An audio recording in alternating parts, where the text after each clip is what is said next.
Assalamualaikum warahmatullahi wabarakatuh. Kembali lagi di channel Berita Mistis. Untuk kisah kali ini ada sebuah cerita dari tulisannya Lentera Merah. Dan untuk kisah yang akan saya bawakan kali ini, sebuah kisah yang berjudul Banyu Pati. Sebelum kita lanjut ke ceritanya, tekan dulu tombol like video ini dan jangan lupa tekan juga tombol subscribe channel ini. Nyalakan juga lonceng notifikasinya agar tidak ketinggalan cerita-cerita lainnya. Dan buat teman-teman yang punya pengalaman horor dan pengen dibawakan di channel ini, nanti teman-teman bisa kunjungi kontak admin kami yang ada di kolom deskripsi. Dan seperti apa untuk kisah kali ini, langsung saja kita masuk ke ceritanya.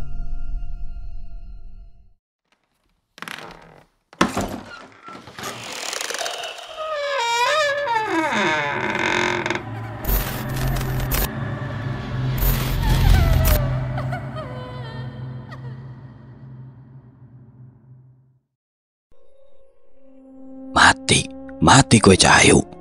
Terdengar suara serak samar-samar tepat di telinga Sekar, membuat ia menoleh ke kanan dan kiri, memastikan dari mana sumber suara itu berasal. Lagi cari-cari siapa sih? Tanya Sri. Aduh Sri, kamu itu ngagetin aja. Keluh Sekar seraya menghembuskan nafas kasarnya.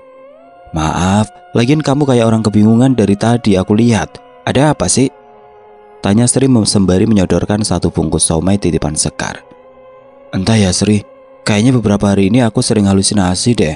Sering denger suara-suara yang nggak tahu sumbernya dari mana. Celoteh Sekar. Kamu itu kecapean kali, makanya jangan kejar target terus. Ledek Sri. Sekar pun hanya tersenyum asam dan berusaha melupakan bisikan tersebut. Setelah jam istirahat usai, Sekar dan Sri kembali bekerja. Ya, mereka adalah sepasang sahabat yang memang bekerja di tempat yang sama. Setelah pukul 5 sore, pabrik pun dibubarkan. Semua pekerja mulai berhamburan keluar termasuk Sri dan juga Sekar. Haus banget, air minumku kehabisan lagi. Mampir ke warung yuk Sri, ajak Sekar. Aduh aku buru-buru Sekar, ini minum aja air punyaku, jawab Sri seraya menyodorkan satu botol air mineral yang masih utuh dengan segelnya. Dengan sumringah Sekar pun menerima botol tersebut. Makasih Sri. Sri hanya mengangguk pelan. Lagi pula mereka sudah terbiasa saling berbagi makan dan minuman satu sama lainnya. Sekar, mau pulang bareng gak? Ajak Dimas tiba-tiba. Sekar tersedak air yang tengah ia minum karena kedatangan Dimas yang membuat dirinya terkejut. Sekar mana mau Mas Dimas, mending Mas Dimas pulang sama aku aja. Sri mencoba menawarkan diri dan merayu. Sejak lama Sri memang memendam rasa terhadap Dimas, namun perasaannya bertepuk sebelah tangan. Justru Dimas tengah gencar mendekati Sekar. Ya, Sekar memang jauh lebih cantik dari Sri, tetapi kepribadiannya lebih tertutup. Tuh, udah ada yang menawarkan diri, celetuk Sekar seraya melirik Sri dengan senyuman tipis. Dimas yang merasa tertolak pun pergi begitu saja. Dimas juga enggan jika harus didekatkan dengan Sri. Ya, bagaimanapun perasaan memang sulit untuk dipaksa. Gak punya adab betul, main pergi gitu aja, protes Sri bersungut-sungut. Udahlah Sri, lagian kamu ngapain ngeladenin orang kayak Dimas? Tegur Sekar seraya menyimpan air mineral ke dalam tasnya. Ya udah yuk pulang sama aku aja, ajak Sekar meledek dengan senyuman di wajahnya. Sementara Sri hanya mengangguk pasrah sembari melihat ke arah Dimas yang masih terus menatap Sekar dari kejauhan. Sesamanya di parkiran motor, Sekar dan Sri berpisah karena mereka membawa kendaraan masing-masing. Di tengah perjalanan sesekali Sekar berhenti untuk kembali minum karena entah kenapa semenjak tersedak, tenggorokannya merasa tidak nyaman. Aduh, kenapa yang gak enak banget ini leher, gumam Sekar. Sesampainya di rumah ia langsung mencari keberadaan ibunya yang biasanya tengah berada di dapur. Bu, tenggorokanku gak enak, keluh Sekar dengan manja. Salah makan apa kamu Nduk? Atau jajan sembarangan di tempat kerja? Tanya Bu Sarti dengan nada cemas. Sekar pun hanya menggeleng pelan seraya berucap, Nggak tahu Bu, tapi hari ini aku cuma jajan somai doang kok. Ya sudah, lebih baik kamu mandi dulu bersih-bersih, titah Bu Sarti. Sekar pun patuh dan pergi meninggalkan ibunya di dapur sendirian. Setelah bersih-bersih badan, Sekar kembali ke dalam kamarnya dan memainkan ponselnya seraya merebahkan diri di ranjang. Namun lagi-lagi ia terbatuk tanpa henti. Nggak enak banget. Keluh Sekar seraya membuka tasnya untuk mengambil air minum yang masih tersimpan. "Dok, ayo makan dulu," tawar Bu Sarti yang sudah berada di ambang pintu kamar Sekar. "Iya Bu, tunggu sebentar." 5 menit berlalu, kini mereka sudah berkumpul di meja makan untuk menikmati makan malam yang sudah disiapkan oleh Bu Sarti. "Mbak Sekar kok mukanya pucat banget ya Bu?" tanya Bagus selaku adik Sekar. "Iya Nduk, kamu kok pucat banget, sakit kamu Nduk," timpal Pak Bejo. Bu Sarti pun membenarkan penuturan Bagus dan juga Pak Bejo. "Dari tadi Ibu dengar Sekar batuk-batuk terus, mungkin Sekar salah makan kali ya." "Aku gak apa-apa kok, cuma emang tenggorokanku gak enak banget, kayaknya mau radang deh," jawab Sekar ngasal. Sekar masih terus saja minum tanpa menyentuh makanannya sedikit pun. Bagi Sekar, ia hanya ingin minum karena merasa tenggorokannya seperti terbakar, gatal dan teramat panas. Tiba-tiba saja Sekar memuntahkan darah segar. "Astagfirullah Sekar!" teriak Bu Sarti spontan. "Ya Allah, kamu kenapa Tonduk? Ayo cepat, bawa ke klinik," timbal Pak Bejo panik dan langsung menghampiri Sekar. Sementara Bagus hanya terdiam kaku, ia memang fobia dengan darah. Prak! Tiba-tiba saja ada suara seperti benda keras yang terjatuh di atap rumah. "Suara apa itu Bu?" tanya Bagus polos. "Ah, paling itu mangga jatuh," jawab Bu Sarti ngasal. Tetapi memang di belakang rumah mereka terdapat satu pohon mangga yang buahnya cukup rimbun. "Wes toh, kok malah jadi bahas mangga? Bagus, ambilkan jaket mbakmu. Dan Bu, ini Sekarnya dijagain dulu, Bapak mau keluarkan motor," titah Pak Bejo yang dibalas anggukan oleh Bagus dan juga Bu Sarti. Butuh waktu 30 menit akhirnya Pak Bejo dan Sekar sampai di klinik. Sekar pun langsung diperiksa oleh dokter. "Bagaimana Dok? Anak saya sakit apa?" tanya Pak Bejo kepada dokter yang memeriksa Sekar. "Ini sepertinya anak Bapak terkena radang. Tetapi jika Bapak ingin hasil yang lebih jelas, saya sarankan untuk bawa anak Bapak ke rumah sakit agar ada pemeriksaan lebih detail. Sementara itu, saya beri obat pereda nyeri dan vitamin diminum secara teratur ya," ujar dokter tersebut. Setelah selesai diperiksa, mereka pun kini kembali ke rumah. Sesampainya di rumah, Sekar pun langsung meminum obat yang ia bawa dari dokter, berharap sakitnya akan mereda dan bisa beristirahat malam ini. "Gimana Pak kata dokter?" tanya Bu Sarti seraya menghampiri suaminya yang sudah terduduk santai. "Katanya radang Bu, tapi kalau nggak sembuh-sembuh, lebih baik periksa ke rumah sakit biar lebih jelas penyakitnya apa." Brak! Lagi-lagi terdengar suara seperti benda terjatuh di atap rumah. "Tumben, mangganya jatuh terus ya Bu?" tanya Pak Bejo heran. Bu Sarti pun hanya menggelengkan kepalanya dan menjawab, "Padahal nggak ada angin ya Pak." "Besok Bapak cek," tutur Pak Bejo. "Bapak, Ibu!" teriak Bagus ketakutan. Pak Bejo dan Bu Sarti yang mendengar Bagus berteriak histeris pun langsung berlari menghampiri. "Ana apa to Gus?" tanya Bu Sarti. Bagus memberitahukan seraya menuju ke arah kamar Sekar. Itu, lihat Mbak Sekar terbang Bu, Pak." Seketika Pak Bejo dan Bu Sarti pun menoleh ke arah kamar yang memang tidak ditutup pintunya. Alangkah terkejutnya mereka melihat anak gadisnya terbang merangkak di tembok. "Astagfirullah, ya Allah Dok!" teriak Pak Bejo seraya berlari masuk dan berupaya menarik tangan Sekar. "Lungo kowe," ucap Sekar dengan nada suara serak, suara yang terdengar asing. "Sopo kowe? Ojo ganggu anakku," teriak Pak Bejo yang sudah sadar bahwa Sekar telah dirasuki. "Bocah iki kudu mati." Brak! Tiba-tiba Sekar terjatuh begitu saja dan tidak sadarkan diri. Namun dengan sigap Pak Bejo menangkap tubuh anak gadisnya itu. Sementara itu Pak Bejo meminta Bu Sarti untuk memanggil Ustadz Jafar. "Bagus, kamu di sini saja temenin Bapak," titah Bu Sarti yang dibalas anggukan oleh Bagus.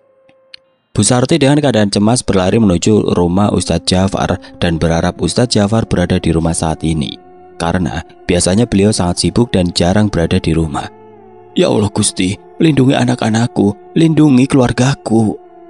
Sedangkan di dalam rumah Pak Bejo meminta Bagus untuk menjaga Sekar karena ia hendak mengambil air wudhu. Bagus yang sebenarnya takut pun hanya mengangguk pasrah. "Bagus," celetuk Sekar dengan suara halus. Mbak Sekar sudah sadar?" tanya Bagus yang hanya berdiri di ambang pintu. "Gus, Mbak haus, tolong ambilkan minum," titah Sekar dengan wajah pucat pasi dan seringaian aneh yang membuat Bagus merinding ketakutan. Nggih mbak, sebentar. Jawab Bagus pasrah dengan langkah kakinya yang pelan dan ragu-ragu. Bagus mulai mendekati Sekar dan mengambilkan air minum. Keringat mulai mengucur deras dari tubuh Bagus, membuat dirinya semakin gemeteran ketakutan, menyodorkan segelas air putih ke arah Sekar. Iki mbak. Kowe wedi Gus? Tanya Sekar dengan mata yang menatap tajam dan bibir yang menyeringai ke arah Bagus. Enggak mbak, jawab Bagus berusaha menguatkan diri. Mati, mati, mati, teriak Sekar seraya menyambar gelas dari tangan Bagus dan melemparkannya ke dinding. Bapak, teriak Bagus berlari sekuat tenaga menjauhi Sekar. Sementara itu Pak Bejo yang mendengar teriakan Bagus pun langsung berlari menghampiri. Gus, teriak Pak Bejo mencari-cari. Bapak, teriak Bagus seraya menghampiri Pak Bejo dan memeluk tubuh bapaknya itu. Ono apa? Tanya Pak Bejo yang berusaha tenang. Mbak Sekar pak, Bagus takut, teriak Bagus dengan isakan. Wes, kamu ke kamar saja, biar Mbak Sekar bapak yang urus. Tita Pak Bejo seraya mengusap halus kepala Bagus. Bagus pun mengangguk pelan masih dengan isakan. Ia berlari ke arah kamarnya sendiri. Wong ayu iki kudu mati, mati ning tanganku, kesiksa jiwa raga. Terdengar senandung dari mulut Sekar. Sopo kowe?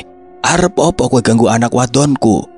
Teriak Pak Bejo di ambang pintu seraya menunjuk ke arah Sekar. Ora usah ikut campur, nek kowe pingin selamat. Teriak Sekar dengan nada kencang dan tegas. Sorot matanya sangat tajam, seringnya bibirnya menambah kengerian, membuat siapa saja merasa takut dan enggan mendekati tubuh Sekar. Pak Bejo yang awalnya berani pun lama-kelamaan mulai menciut nyalinya.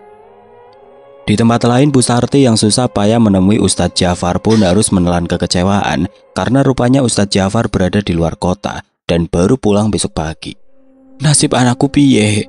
Gumam Bu Sarti putus asa. Bu Sarti, ini simpanan air yang sudah didoakan oleh suamiku. Coba ibu bawa dulu dan minumkan kepada anak ibu. Semoga saja sedikit membantu sampai besok pagi. Dan kalau bisa, kalian sekeluarga begadang dulu dan mengaji ya bu. Tita istri Ustadz Jafar seraya menyodorkan satu botol air putih. Wajah putus asa Bu Sarti pun sedikit sirna dan tersenyum menerima air tersebut. Setidaknya ada bentengan untuk Sekar. Terima kasih bu. Kalau begitu saya pamit pulang dulu. Suami saya pasti sudah menunggu. Ucap Bu Sarti berpamitan dengan tergesa-gesa. Sesampainya di rumah, Bu Sarti langsung memberikan air tersebut kepada suaminya dan meminta untuk langsung meminumkannya kepada Sekar.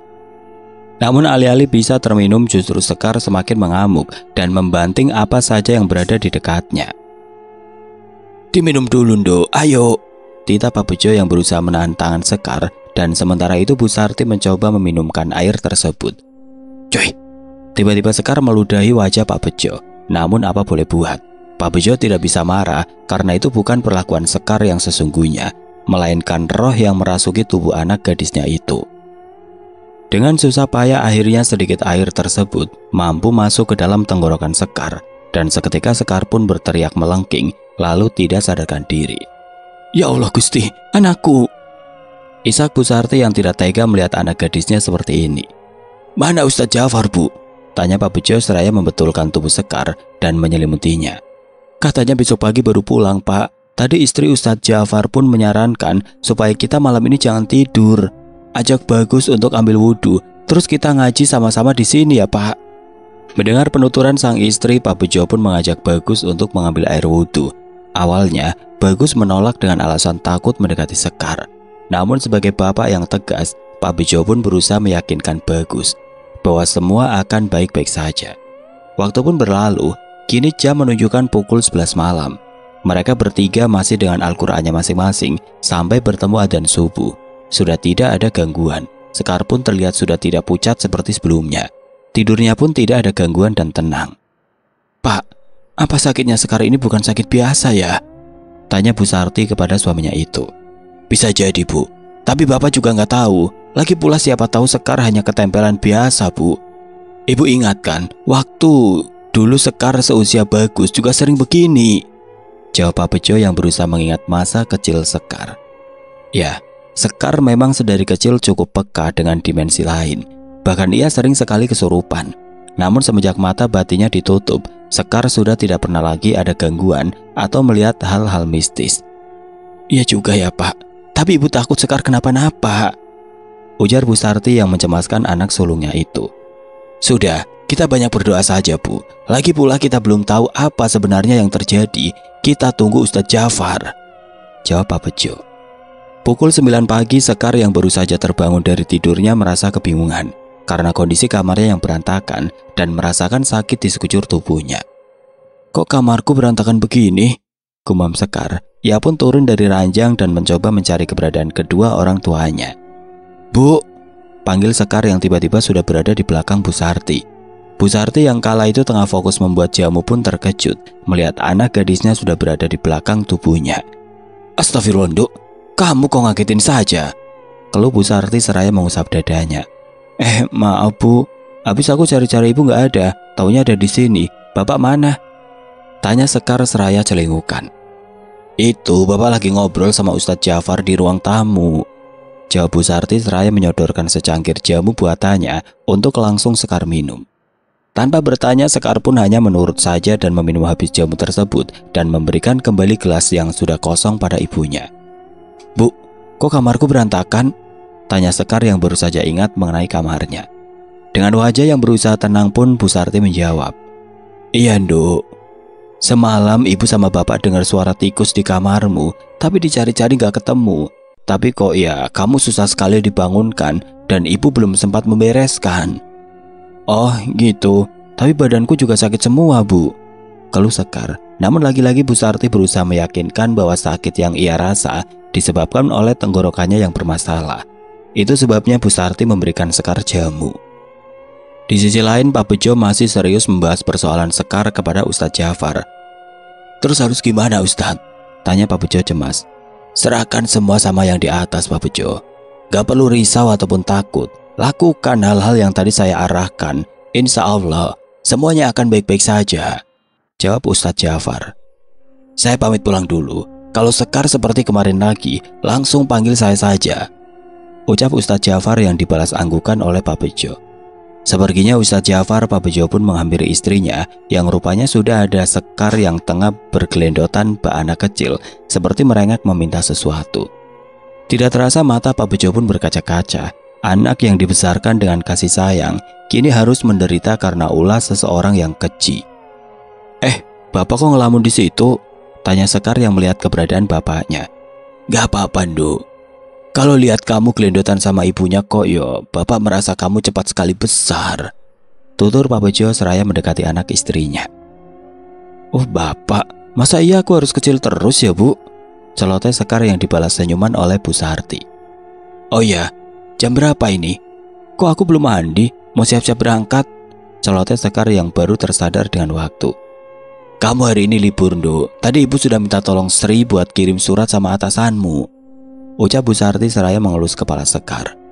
Loh jangan dong Bu. Pak, nanti bonusku dipotong. Aku kan mau belikan bagus sepatu baru, protes Sekar yang tidak terima. Jangan pikirkan bagus. Nanti biar bapak saja yang belikan bagus sepatu. Pokoknya kamu harus sehat dulu baru kerja lagi, tegas Pak Bejo yang kali ini gak bisa dibantah oleh Sekar. Merasa sedikit bosan, Sekar pun berpamitan hendak kembali ke dalam kamar dan berniat membereskan kamarnya yang berantakan itu.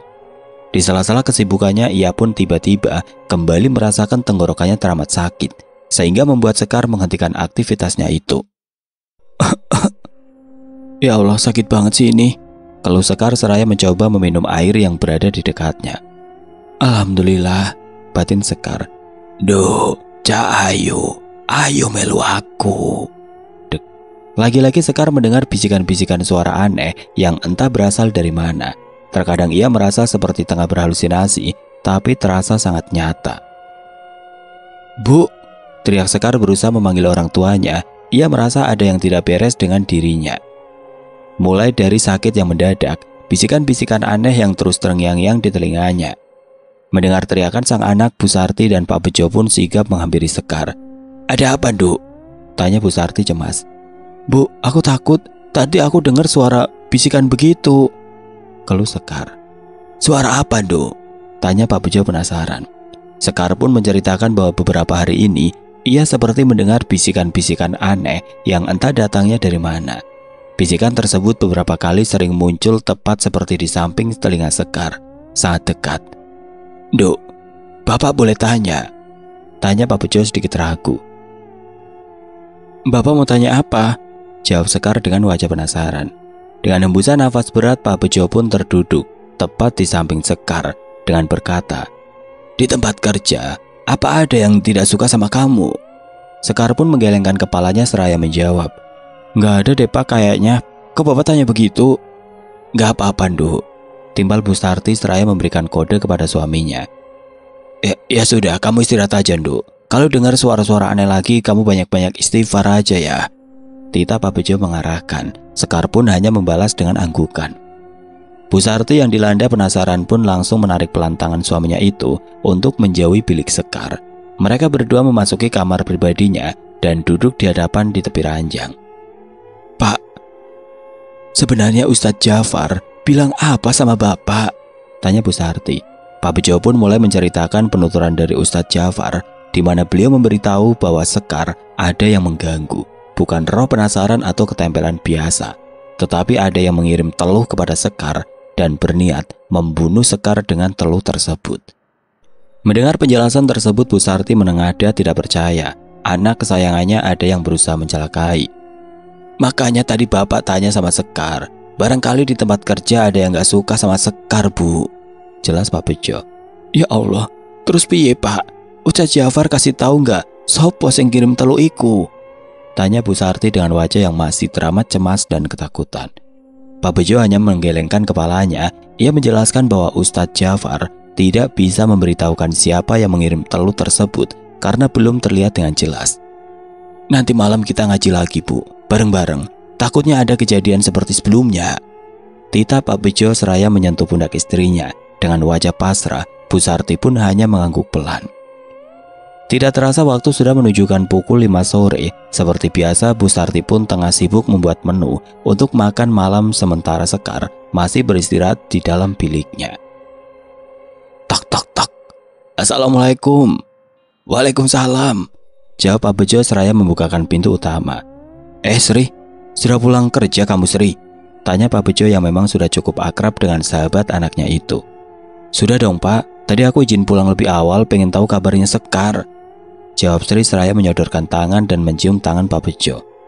"Ya sudah, ayo masuk. Sekar ada di kamar tuh. Kamu langsung masuk saja, Nduk," titah Pak Bejo yang dibalas anggukan oleh Sri.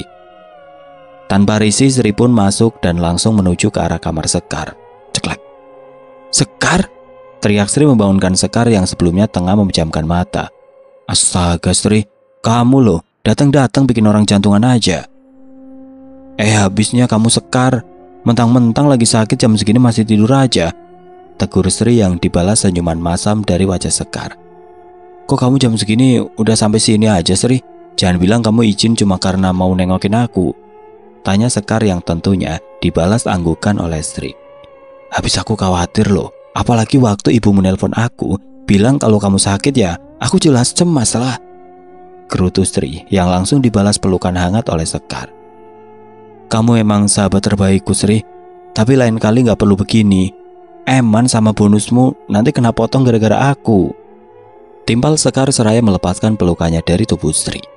"Sesekali gak apa-apa toh, lagian gak tiap hari ini," ujar Sri cengengesan. Saat tengah asik mengobrol, Bu Sarti pun datang dan menyambut kehadiran Sri. Dengan sepenuh hati, Bu Sarti membuatkan teh hangat untuk Sri dan beberapa cemilan. "Sri, tidur di sini saja temani Sekar," tawar Bu Sarti yang berinisiatif. Barangkali jika Sekar ada temannya, tidak akan terjadi hal seperti kemarin malam. "Wah, boleh juga Bu. Kebetulan ibu sama bapakku juga lagi di rumah mbahku, jadi aku di rumah sendirian, takut," ledek Sri dengan gelak tawa. Bu Sarti pun tersenyum sumringah. "Ya wes, ibu tinggal dulu ya. Jangan lupa, sebentar lagi mau maghrib, nanti kita sholat berjamaah." "Nggih Bu," jawab Sri dan Sekar berbarengan. Sekar, ini aku bawakan jajanan kesukaanmu," ujar Sri seraya membuka tasnya dan menyodorkan satu bungkus siomay kesukaan Sekar. Kamu Sri, masih aja ingat soal siomay. Tapi makasih ya. Tahu aja aku pengen makan siomay," jawab Sekar dengan raut wajah bahagia serta menyambar siomay tersebut lalu makannya. Maghrib pun berlalu. Sholat berjamaah berjalan dengan lancar, namun tiba-tiba saja Sekar terbatuk-batuk tanpa henti dengan tubuh yang masih menggunakan mukena. "Sekar, kamu kenapa?" tanya Sri panik. "Bagus, ambilkan air yang ada di kamar mbakmu cepat," titah Pak Bejo yang dibalas anggukan oleh Bagus. Sementara Bu Sarti mulai mencoba merangkul anak gadisnya itu dan mencoba mengusap-ngusap pundak Sekar. Sakit bu," keluh Sekar lirih. "Sebentar ya Nduk." "Bagus, cepat nak," teriak Bu Sarti yang sudah mulai cemas. Dengan tergesa-gesa Bagus pun kembali dan membawa air tersebut. "Minum dulu Nduk," titah Pak Bejo seraya menyodorkan air tersebut tepat di bibir Sekar. Namun anehnya bibir Sekar seperti terkunci, tidak mau terbuka, sehingga tidak bisa meminum air tersebut. Cak ayu, malam iki kudu mati." Dek. Spontan Sri kaget karena mendengar sahabatnya bersenandung seram seperti itu. "Sekar kenapa bu?" tanya Sri antara bingung dan panik. "Jaga Sekar bu, bapak panggil Ustadz Jafar dulu," kata Pak Bejo seraya berlari keluar dan mengemudikan motornya. Ya Allah," teriak Bu Sarti. "Ambilkan tisu cepat," teriak Bu Sarti yang entah diperuntukkan untuk Bagus atau Sri. Namun dengan sigap Sri mengambilkan tisu tersebut karena kasihan melihat Bagus seperti ketakutan. Ini bu," ucap Sri seraya menyodorkan tisu tersebut. Dengan kondisi yang mencemaskan, Sekar kembali tersadar dan meminta pertolongan kepada ibunya. Ia tersiksa, kesakitan dan tidak berdaya. Dengan bersimbah darah yang keluar dari mulutnya, hampir sebagian mewarnai mukena putihnya itu. Ibu," lirih Sekar. "Iya Nduk, ibu di sini," jawab Bu Sarti dengan isakan seraya memeluk erat anak perempuannya itu. "Sakit bu, sakit. Sabar ya Nduk, bapak sedang panggil Ustadz Jafar. Kita akan tahu siapa yang tega melakukan ini sama kamu Nduk," gumam Bu Sarti lirih. Sementara itu Sri hanya terpaku terdiam dan berusaha memeluk Bagus yang tengah ketakutan. Tidak butuh waktu lama, Ustadz Jafar dan Pak Bejo pun datang dan langsung menghampiri keberadaan Sekar. Namun entah mengapa, Ustadz Jafar menatap aneh ke arah Sri. Sri yang merasa diperhatikan oleh Ustadz Jafar pun jadi merasa canggung, sehingga melepaskan pelukannya terhadap Bagus begitu saja. "Ustadz Jafar," bisik Sekar tiba-tiba seraya menyeringai seram. "Pergi kamu dari tubuh anak ini dan pulang kepada yang mengirimmu," tegas Ustadz Jafar seraya mulai melantunkan ayat-ayat suci Al-Quran. "Anak ini sudah menjadi milikku. Jangan ikut campur Jafar," teriak Sekar dengan suara yang seram menggelegar. Namun ucapan tersebut tidak dihiraukan oleh Ustadz Jafar. Ia terus melantunkan ayat-ayat suci Al-Quran tanpa jeda. Panas, bangsat," pegik Sekar. Sementara itu Pak Bejo dan Bu Sarti terus berupaya memegangi Sekar yang terus-terusan meronta-ronta. Sedangkan Sri dan Bagus masih saja terpaku tidak percaya dengan apa yang mereka lihat. Selesai proses ruqyah yang dilakukan oleh Ustadz Jafar, Sekar kini sudah tidak sadarkan diri dan dipindahkan di kamarnya yang dijaga oleh Sri dan juga Bagus. Sementara Pak Bejo dan Bu Sarti tengah mempertanyakan sesuatu hal kepada Ustadz Jafar. "Sampai kapan anak saya terus-terusan seperti ini Ustadz?" tanya Bu Sarti dengan tangisan kecil yang tidak bisa ia bendung. "Saya sudah berusaha semaksimal mungkin. Selebihnya kembali serahkan kepada Allah," jawab Ustadz Jafar. "Sebenarnya teluh macam apa yang dikirimkan ke anak kami dan siapa yang mengirimkan teluh itu?" tanya Pak Bejo. "Saya tidak tahu pasti, tetapi kalau dilihat dari ciri-cirinya, besar kemungkinan ini teluh Banyupati. Umumnya, yang terkena santet Banyupati ini terkena melalui media makanan atau minuman, dan sejauh ini saya hanya mampu berupaya dengan meruqyah anak kalian," jelas Ustadz Jafar. Dirasa keadaan sudah cukup membaik, Ustadz Jafar pun berpamitan untuk pulang. Sementara Pak Bejo dan Bu Sarti kini menghampiri Sekar yang masih dijaga oleh Sri dan juga Bagus. "Gus, kamu ke kamar saja. Sudah ada ibu sama bapak yang jagain mbakmu. Jangan lupa doakan terus mbakmu ya Gus," titah Bu Sarti. "Enggak bu," jawab Bagus seraya pergi berlalu. Sementara Sri masih terlihat kebingungan. "Sri," panggil Bu Sarti yang membuat lamunan Sri buyar. Iya bu," jawab Sri terbata. "Boleh ibu tanya sesuatu Nduk?" tanya Bu Sarti dengan nada halus namun menusuk. "Boleh, ibu mau tanya apa?"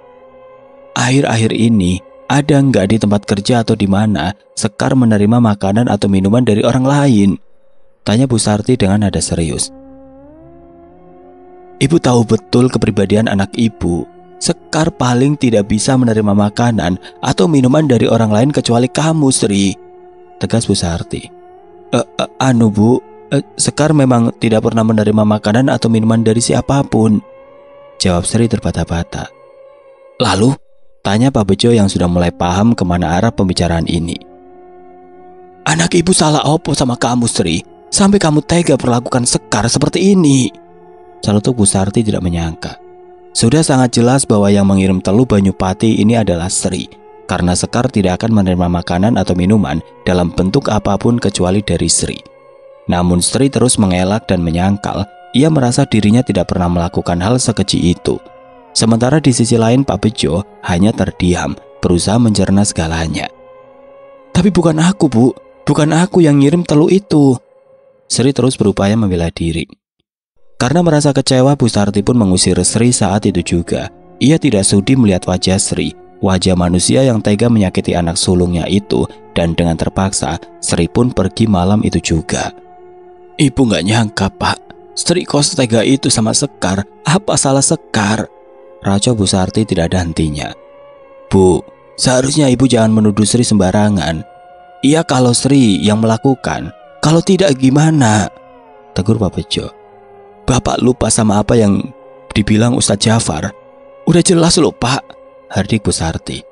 Ya wes, kita bicarakan besok saja. Kasihan Sekar butuh istirahat, ujar Pak Bejo seraya menatap ke arah putrinya yang sudah terbaring lemas tidak berdaya dengan wajah yang pucat pasi.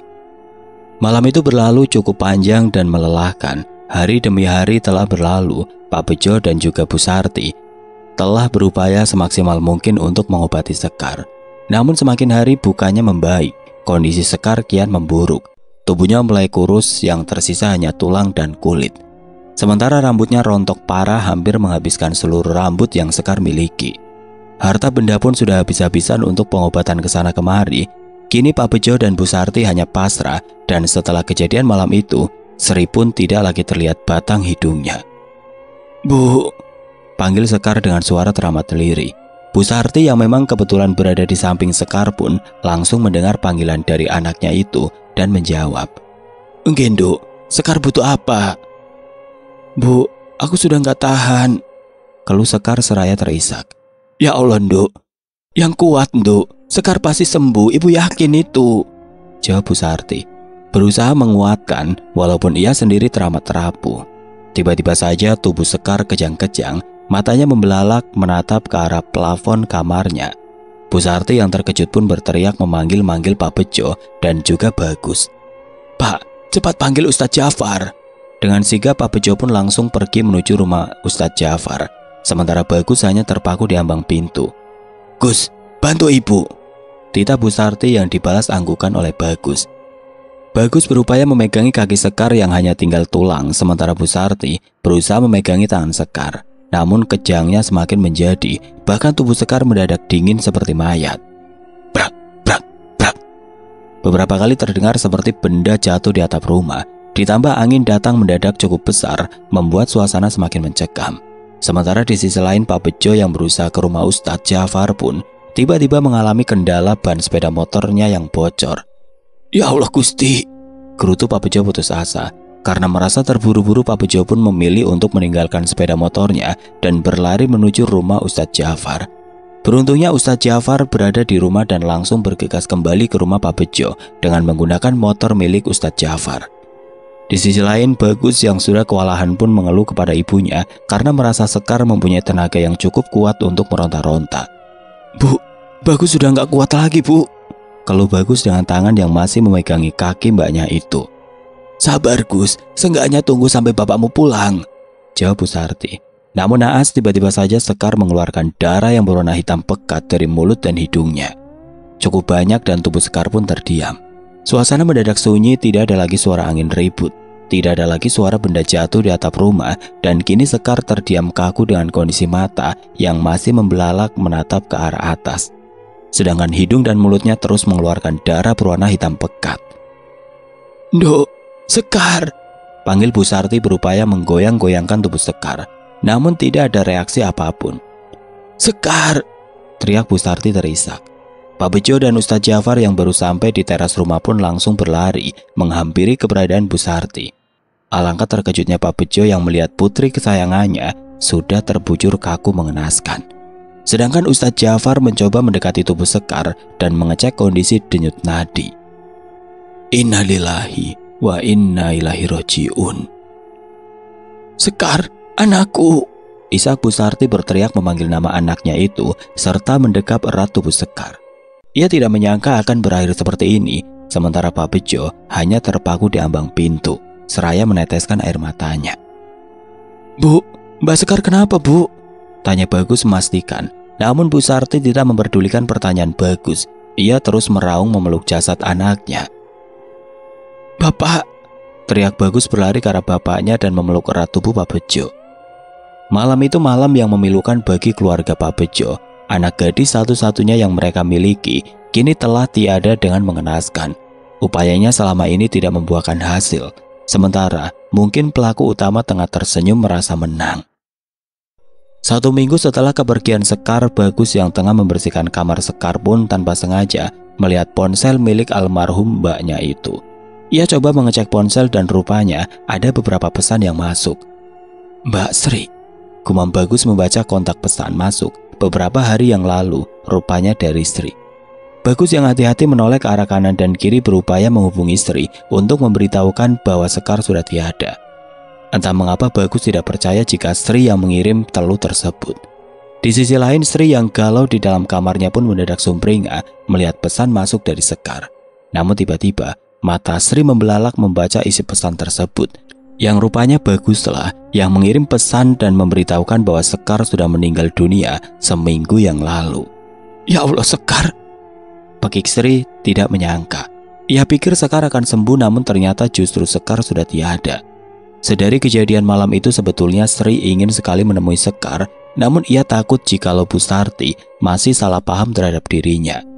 Untuk menebus kesalahannya, Sri berupaya mencari tahu siapa dalang dari semua ini. Siapa dalang dari meninggalnya Sekar? Saat mulai diingat-ingat, ia baru teringat air mineral yang diberikan oleh Dimas. Ia berikan kepada Sekar sore itu. Apa itu semua ulah Dimas? Tok tok tok. Cari siapa ya? Tanya perempuan parubaya. Dimasnya ada, Bu. Tanya Sri yang tengah bertandang ke rumah Dimas. Silakan masuk dulu, Nduk. Tawar wanita parubaya tersebut yang rupanya adalah ibu dari Dimas. Matur nuwun. Terasa hening, rumah Dimas terasa cukup suram dan sedikit gelap. Entah bagaimana konsepnya, namun Sri merasa sedikit merinding berada di rumah Dimas. Diminum dulu, Nduk. Tawar ibu Dimas, seraya menyodorkan secangkir teh yang entah kapan dibuatnya. Terima kasih, Bu. Tapi apa aku bisa bertemu Dimas sekarang? Ada hal yang mau aku bicarakan, ini sangat penting, Bu. Ujar Sri tanpa basa-basi. Ada, kalau mau ayo ibu antarkan ke kamar Dimas. Soalnya Dimas lagi sakit sudah seminggu ini. Tutur ibu Dimas.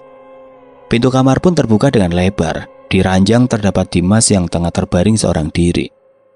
Dimas sakit apa, Bu? Tanya Sri penasaran. Ibu sendiri juga nggak tahu. Udah dibawa ke dokter tapi nggak ada hasil. Dengan langkah pelan Sri mulai izin memasuki kamar dan mendekat ke arah Dimas yang terlihat tengah tertidur. Dimas, ini aku Sri. Mendengar suara Sri, Dimas pun langsung membuka mata sayunya. Ia menatap tajam ke arah Sri seperti ingin melukai Sri, namun tidak bisa. Kamu kenapa, Dimas? Tanya Sri. Gara-gara kamu, Sri. Tanpa sengaja aku mencelakai Sekar. Hardik Dimas dengan wajah yang emosi dan menyesal. Justru aku kesini mau nanya hal itu. Air yang kamu kasih itu air apa sebenarnya? Tanya Sri geram. Setelah mendapatkan jawaban yang Sri inginkan, ia pun dengan cepat menuju ke rumah Sekar untuk menemui Pak Bejo dan Bu Sarti. Sesampainya di rumah Sekar, sudah dipastikan Sri tidak dapat sambutan hangat, melainkan cacian dan hinaan yang keluar dari mulut Bu Sarti. Namun Sri berupaya meyakinkan mereka untuk mendengar kenyataannya. Bu, Pak, Sekar memang banyak disukai sama beberapa pria. Bahkan aku pun kalah cantik dari Sekar. Tapi gak ada dalam pikiranku untuk menyakiti Sekar, apalagi sampai sekejam itu. Aku juga masih punya iman. Aku kesini karena Bagus ngasih tahu aku kalau Sekar sudah gak ada. Sakit sekali, Bu. Pak, kehilangan sahabat satu-satunya yang aku miliki.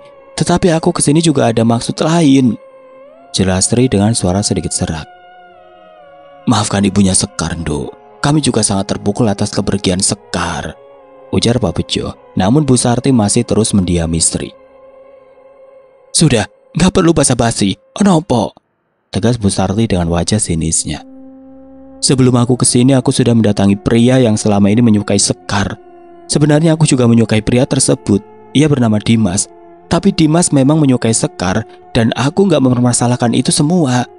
Tetapi Dimas rupanya merasa risih dengan keberadaanku yang selalu dekat dengan Sekar. Sore itu Dimas memang ngasih aku sebotol air mineral yang masih tersegel. Tapi karena Sekar mengeluh kehausan, dengan inisiatif aku kasihkan aja air itu. Tapi ternyata air itu sudah diisi teluh yang bernama Banyupati. Dan siapa saja yang meminum air itu pasti akan sakit dan mati. Dimas sengaja kasih air itu ke aku karena dia mau santet aku. Tapi karena yang minum Sekar, akhirnya Sekar yang kena. Sri berusaha menjelaskan dengan suara sedikit bergetar. Sri melanjutkan ceritanya kembali bahwa setelah Dimas menyadari jika ia salah sasaran, ia berupaya untuk menolong Sekar. Namun naas, justru teluhnya juga mengenai dirinya. Makanya sekarang Dimas tengah merasakan apa yang Sekar rasakan kala itu. Mendengar penuturan dari Sri, Bu Sarti pun merasa tidak enak hati karena berburuk sangka kepada Sri. Namun ia tetap saja masih belum ikhlas. Setelah 1 bulan kepergian Sekar, kini terdengar kabar Dimas meninggal dengan kondisi lebih mengenaskan dengan keadaan tubuh yang tidak utuh. Matanya yang keluar dari tempatnya seperti sengaja dicongkel dan seluruh tubuhnya tercapik-capik seperti telah diserang hewan buas.